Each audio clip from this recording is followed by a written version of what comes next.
Hello, good afternoon, everybody. Today we switch to English channel because of my guest. And my guest is Lokman Tsui, Assistant Professor at the Chinese University School of Journalism and Communication. And I drag him here today to talk about the state of freedom of his students and former students, freedom of him and his colleagues, and also freedom of Hong Kong.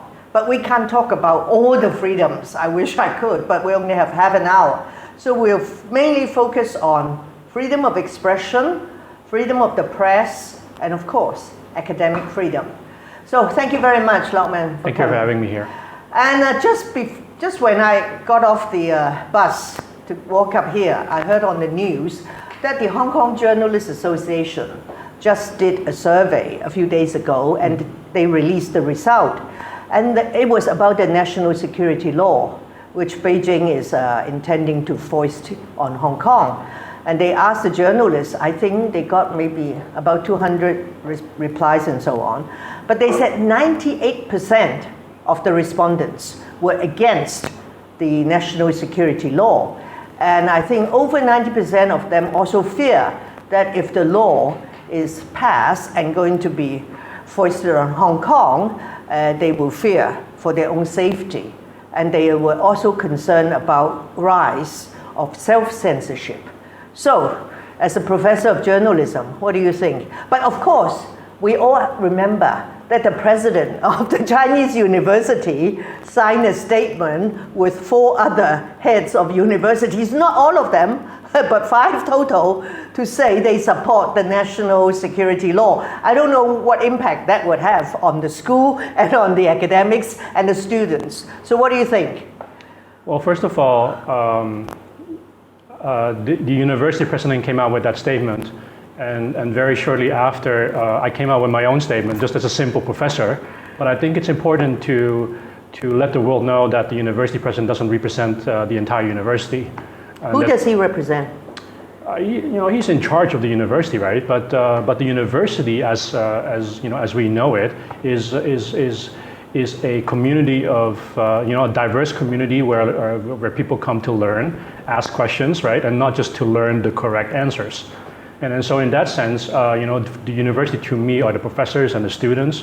And so I thought it was important for me as a professor to say, even though my university president says is supportive of the national security legislation, and I respect, like that he has his opinion, but I disagree with that. I think the national security legislation is not going to be good for academic freedom, it's not going to be good for press freedom, and it's not going to be good for freedom of speech in general in Hong Kong. So you're not surprised at the findings of the Journalists Association's survey, are you? I'm not surprised. Like a lot of people on the pro-Beijing side say, oh, you haven't even seen the draft yet, right? And so how can you be against it? But that's true. Well, to me, that's a ridiculous argument, because basically at this point, what we are being asked to support is a blank check that that they want to give to Beijing, a blank check for them to fill in whatever amount they want. And even to call it law, I think is kind of preposterous. As someone who cares a lot about words, a scholar, I care about freedom of speech, right? We should be careful with how we use these kind of words, right? And law to me is something that is, somewhat permanent, right? Something that you can lean on, right?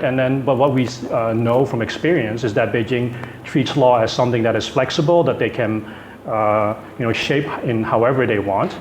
And well, actually, my dear, to the Communist Party, whatever they say is the law, and others will say, over there, it's complete lawlessness. Yeah, so to call it law is to normalize what they do, and this is not normal, and that's, and then to say the devil is in the details and we should analyze it as law, it's a joke, because, what the Communist Party has been doing again and again and again is just to bend law to whatever they want.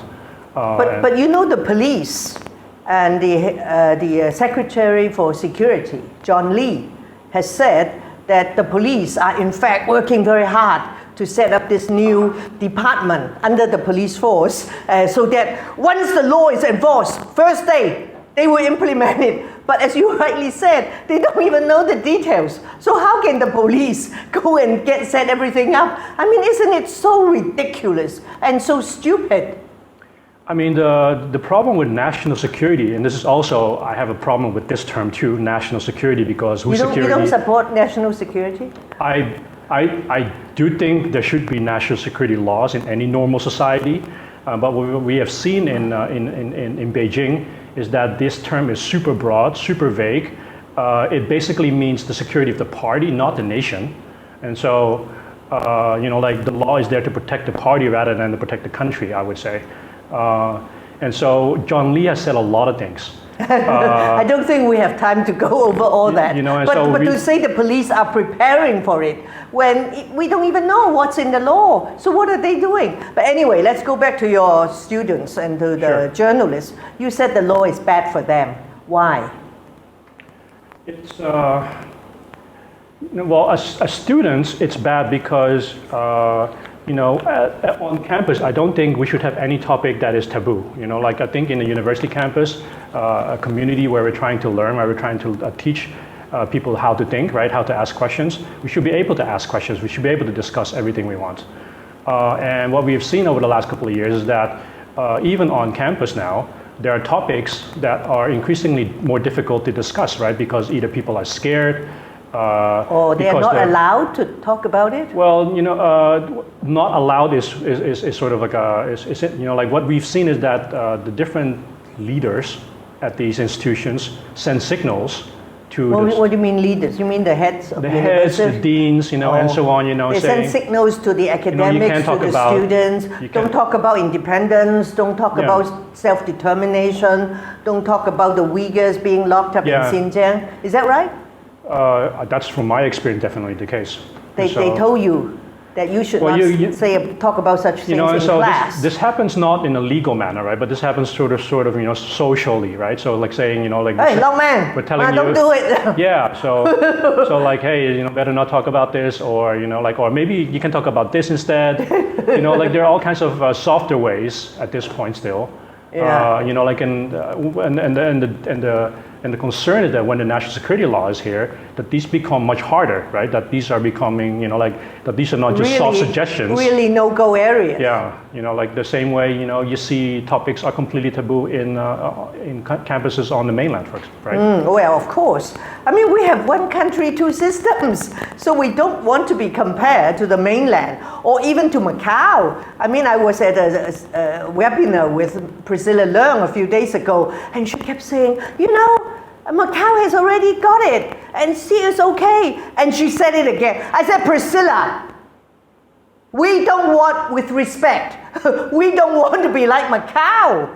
So you really think that when the law is finally passed by the Standing Committee of the NPC and then given to Hong Kong, then you think on campus, at the Chinese U and maybe others, or even secondary schools, the teachers, the students will be told what are the things they cannot talk about, or they will be.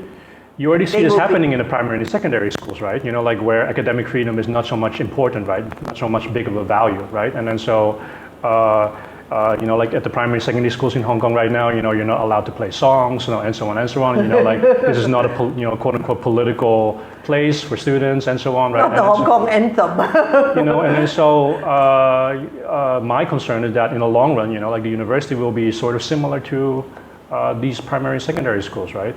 That would be terrible. And that would be really terrible. Shouldn't be a university when you have no freedom of expression and no freedom of speech, isn't it?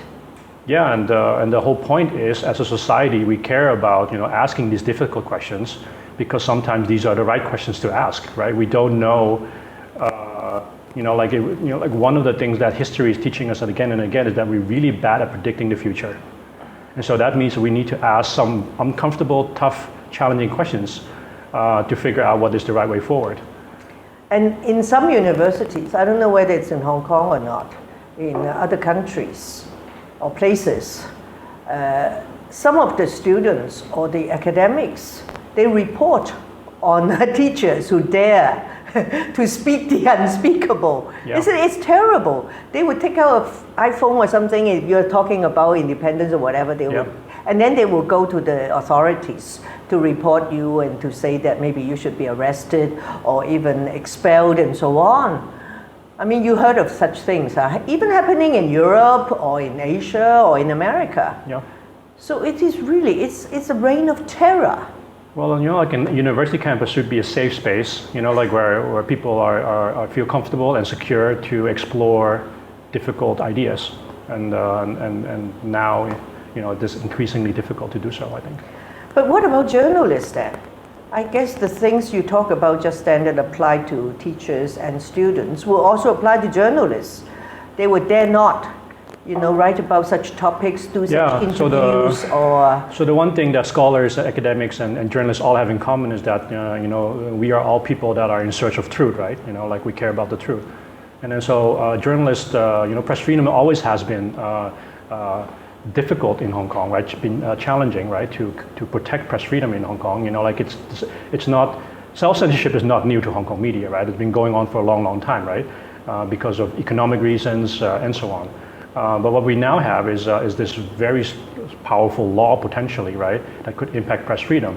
And then so what we've seen over the last, say a couple of years is that press freedom is under attack not only from economic reasons, right, business reasons, but also physical now, right, like journalists being attacked, digital, right, journalists being hacked into their accounts, and now also legal, right, with this law. And then so if you look at what's going on in China with press freedom, that's not a promising look, like for if that's going to be Hong Kong's future. So what will you tell your students? What do you teach them, or you say, well, actually don't go into journalism, it's a very risky business? Well, first of all, like we have very passionate and smart and thoughtful students, so I'm very proud of that. But you do want to give them the skills and the knowledge so that they can protect themselves, right, when they're trying to do the right thing. And so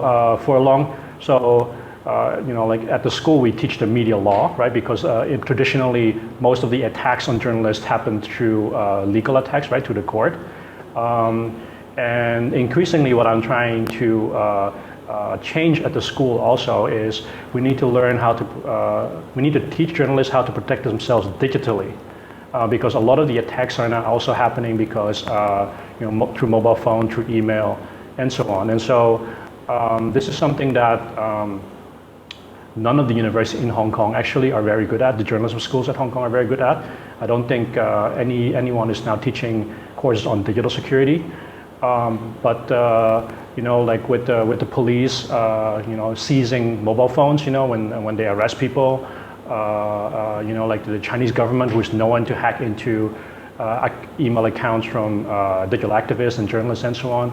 This becomes really important. And then so this is not, and digital security is kind of like wearing a mask, right? It's not only to protect yourself, it's also to protect everyone else around you.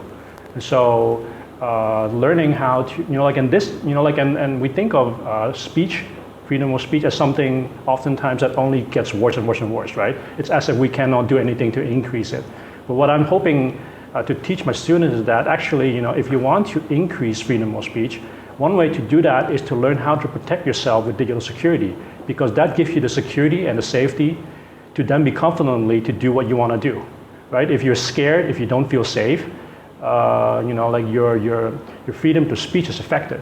But if we can create a safe environment, secure environment where we know that the state or the police or whatever cannot listen in on what's going on, then you can do your work as a journalist much more confidently and much more securely. And so that's really important. And that's why digital security and press freedom are very, very closely connected in my view. But there are people whom the journalists want to interview. Those people are very scared.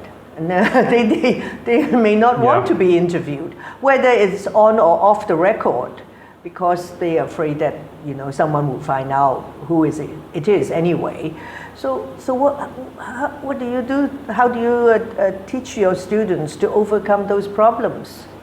How can you give the interviewer the sense of security and the confidence, so he or she or they will open up and talk to the journalists? Well, safety, first of all, is it's part psychological, right, and so part social, but also part technological, right, and then so one of the first things, I've done some research on this, right, and what the journalists right now are doing, oftentimes is when they reach out to people that they want to talk to, they will use whatever technology the other person wants to use, because they don't want to inconvenience the person that they're interviewing.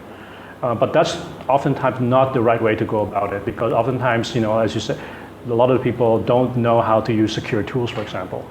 So, like an average, person out on the street maybe doesn't really know how to use technology to protect their communication, right? And so as a journalist, you really have the responsibility, to protect your sources. And that not only means, not giving up their names, right, when you're asked to, but also teaching them how to use tools so that they can communicate securely and privately, right? So that's what I mean with teaching my students how to use these tools, right? Not only to protect themselves, but also everyone else around them, including their sources. So as a journalist, you really have the duty to teach your sources. These are the tools. Here's how we can create a channel that is secure and private, and so give the source a little bit more confidence, a little bit more comfort to speak out, because as you say, the current situation right now is really, really sensitive, and everyone is very scared to speak up.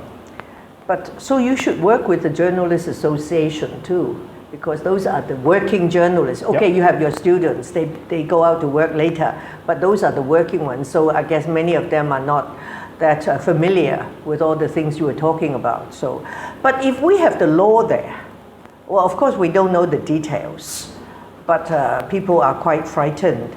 And this guy, Tham Yu-zhong, who is on the standing committee, he's a joker, on the standing committee of the NPC. He said, oh yeah, of course, there may be very serious cases in which the people will be arrested and sent to mainland China for trial. They will not be tried in Hong Kong. So, given all these things, what can Hong Kong do? What can journalists do? They will not report, because if they make a wrong move, they will be arrested. Sure.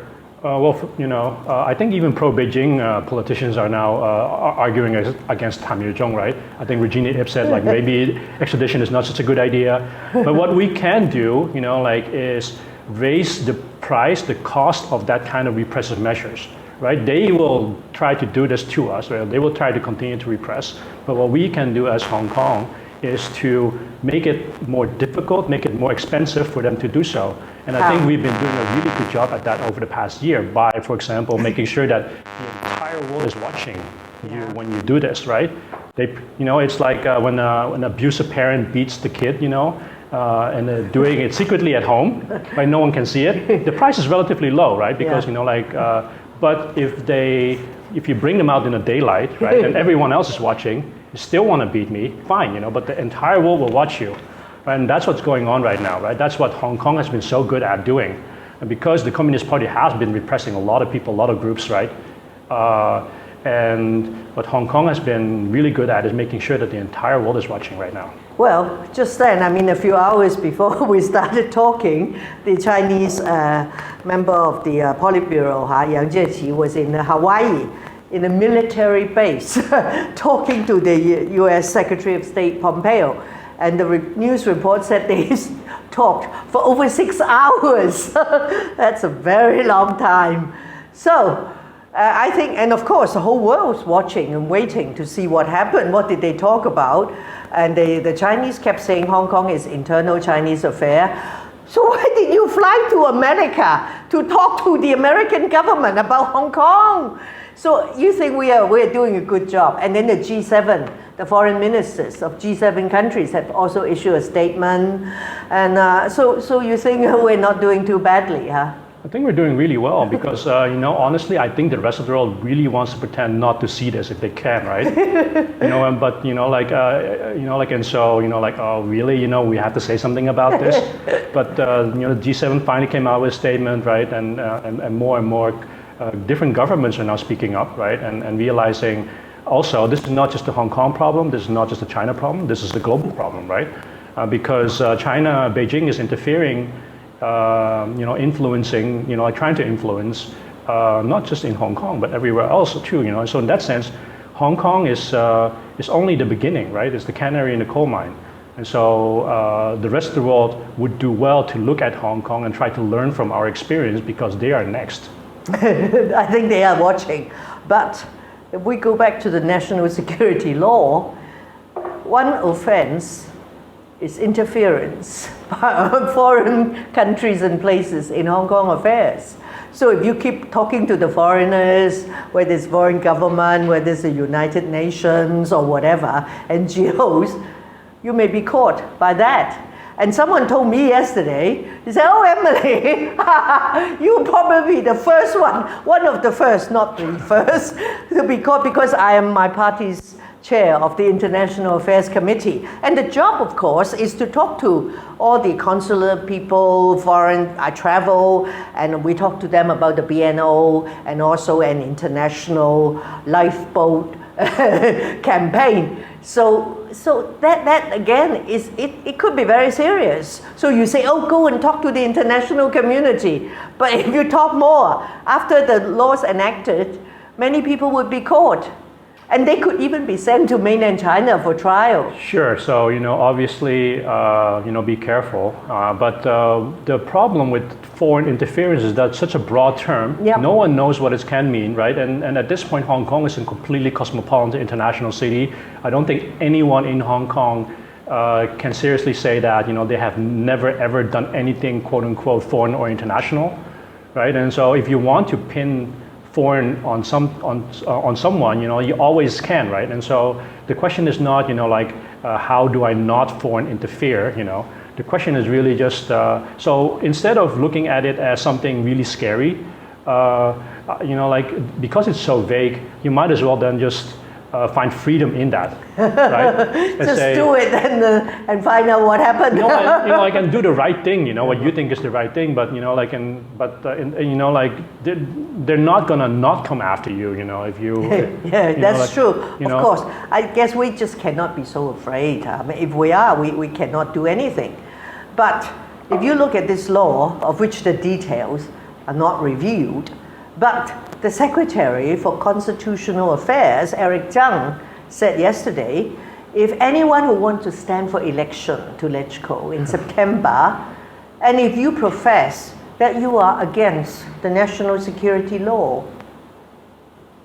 you should be disqualified. He said, oh, that's of course my own personal opinion, but people will question it, but it is up to the returning officer to decide. So, are we going to see a scenario of, tens or dozens of candidates being disqualified because they refuse to say, like your president, they support the national security law? Well, yeah, so I don't have to run. But no, that seems ridiculous to me, and that doesn't mean that it won't happen, because more ridiculous things have happened. But I think it's important to point out that this is ridiculous, right, if that's going to happen. And that at that point, if that happens, we might as well not have elections. Really? I think. Yeah, if we have elections, what's the point of elections at that point? Just there are only pro-Beijing candidates. Yeah, then why bother having elections? Yes, they might as well just dissolve it because they appointed a provisional legislative council in '97, right. And they can do it again. Right. And of course, some people in the business community told me 1 or 2 months ago that Beijing was very concerned about the possibility of the Pan-Democrats getting a majority in the Legislative Council. So they will move heaven and earth to ensure it doesn't happen. And so I said, what? Would they impose martial law? They say they can disqualify candidates. They can disqualify elected legislators. And they can dissolve the council. So, when they talk like that, it seems, the sky is the limit. Nothing called joint declaration, basic law, one country, two system. It seems they are all meaningless, just pieces of scrap paper. Well, this is one of the biggest attacks on freedom, I think, and speech freedom too. When we think of freedom of speech and censorship, we often think of the government not allowing you to say certain things.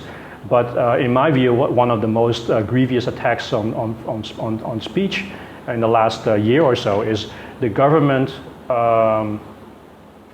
refusing to listen to anything the public has to say, right? And so what's the point of speech if the other party is not going to listen, right? And so I believe in speech, which means that I believe in speech not only in the right to say stuff, but also in speech as a way to resolve conflict, right? In how we can make decisions for ourselves, how we govern ourselves, right? And I hope we can do that not through violence, but through conflict resolution, through communication and conversation, right? And so, but if the government stops listening, then the government should not be surprised that some people might think, well, if you're not going to listen anyway, we have to find other ways than speaking to get your attention. But you don't encourage your students to resort to violence. I absolutely don't encourage that. But what I'm saying is, the government should look at itself very strongly for asking itself, why is there violence in the first place? And because they refuse to listen, right? And so, Martin Luther King has said, violence is the language of the oppressed and the unheard. And so, it's not only that they don't listen, right? It's also that they're forcing us to say things that we don't want to say, right? And it's also saying things that we all know is blatantly untrue. When Carrie Lam said, oh, there's so many people in Hong Kong supporting the legislation, right? 3 million people.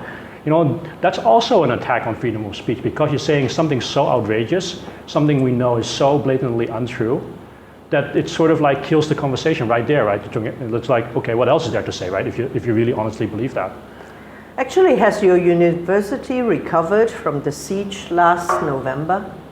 Well, define recover. I think so. But people cannot go in freely, isn't it? No, you have to show ID. And to show that you have been invited by a certain person. If you're external, you have to show that you have been invited. Yes. Because previously, anybody could wander in and eat in your canteen and go to the library. And the bridge has been. It looks like entry to concentration camp now.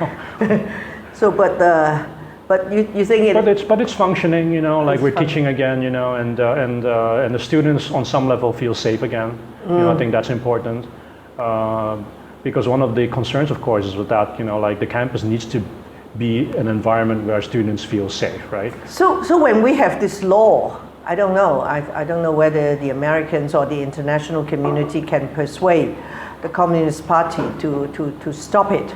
But when we do have the law, you think the academics and the students will come out to say, hey, well, I'm sorry, we don't agree with it. We think it should be amended or whatever. Do you think we will see that happening? Or people will be so intimidated, so people will just accept it in silence? Well, I think some people will. I'm talking about the academics and the students in particular. Well, I'm saying this as an academic. The academics are not known for courage. These are not the bravest people in the world. You are supposed to be the conscience of the society. That's wrong. That's a wrong expression. There's a reason why academia is considered the ivory tower, right? Yeah. We use that term. Yeah. And there is massive pressure right now also on academics to stay in that ivory tower. Don't go out and don't go out and politicize, right? And if you do go out and come say something, say only the thing that we want you to say, right? And many people will succumb to that. And then that's what you see happening, I think. Yeah, I remember what Kissinger once said. He said he used to be a professor, of course. Right. He said in academia, the stakes are so, the politics is so high because the stakes are so low. The politics is not outside politics, it's the internal bickering, but the stakes are very low. So I guess many academics are maybe very content with this ivory tower environment, good job, safety, and is that right? Well, but people I wouldn't say content, but I do think a lot of people, academics are, are just also normal people, right? And they're like, maybe it's better to just keep our head low, to keep our head down, But as an academic myself, I disagree with that, and I think it's really important that we keep saying what we think should be said, right? And then so bravo. I hope I can invite you to come on to my show again in a few months' time, and you are still assistant professor, because these things can happen very quickly. Yeah, sure. And we all have to be prepared, but we have to, live up to what we believe in and take the consequences, old or young. I completely agree with that. Thank you very much, Lokman. Thank you. Bye-bye.